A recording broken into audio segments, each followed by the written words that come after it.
क्या आपने कभी सोचा है, अगर सारे लोग एक साथ बैंक से अपना पैसा निकाल लें तो क्या होगा?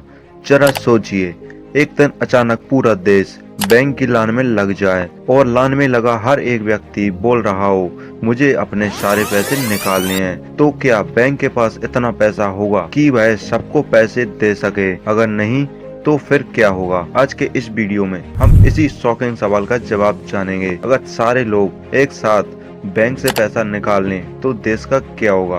तो हम इसको 4 पॉइंट में स्टेप बाय स्टेप समझेंगे और लास्ट वाला पॉइंट बहुत ज्यादा इम्पोर्टेंट होने वाला है, क्योंकि उसमें बात करेंगे अगर कभी ऐसी स्थिति बनती है तो आपका पैसा कहाँ ज्यादा सुरक्षित रहेगा, बैंक, एफडी या म्यूचुअल फंड में। तो पहले पॉइंट की बात करते हैं, बैंक कैसे काम करता है। सबसे पहले समझिए कि बैंक असल में करता क्या है।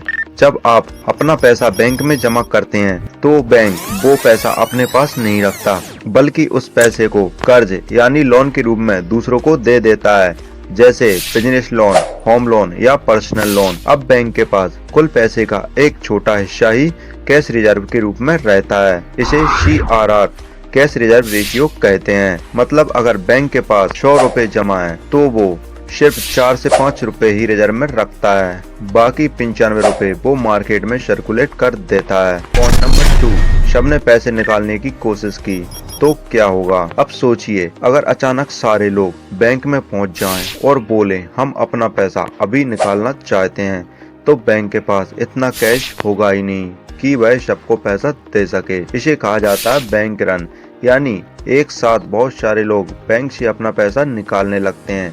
तो ऐसी स्थिति में बैंक के पास लिक्विडिटी क्राइसिस हो जाता है, मतलब उसके पास देने के लिए पैसे ही नहीं बचते और कुछ ही घंटों में बैंक का पूरा सिस्टम डाउन हो सकता है। पॉइंट 3, इस स्थिति में सरकार और RBI क्या करती है? अब सवाल ये उठता है, क्या ऐसी स्थिति में हमारे पैसे पूरी तरह से डूब जाएंगे? तो जवाब है नहीं, क्योंकि सरकार और RBI ऐसे हालात से निपटने के लिए तैयार रहते हैं।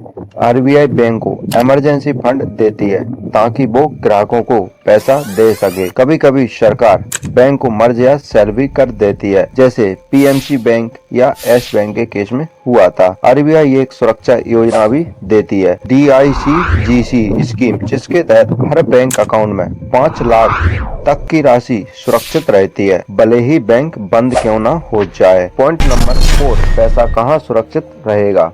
तो चलिए दोस्तों, अब फाइनली बात करते हैं कि हम हमारा पैसा कैसे सुरक्षित रख सकते हैं और इन सब बातों को ध्यान में रख के इनसे क्या सीखा जा सकता है। इससे हमें एक बड़ा सबक मिलता है, अपने सारे पैसे एक ही बैंक में या एक ही जगह ना रखें।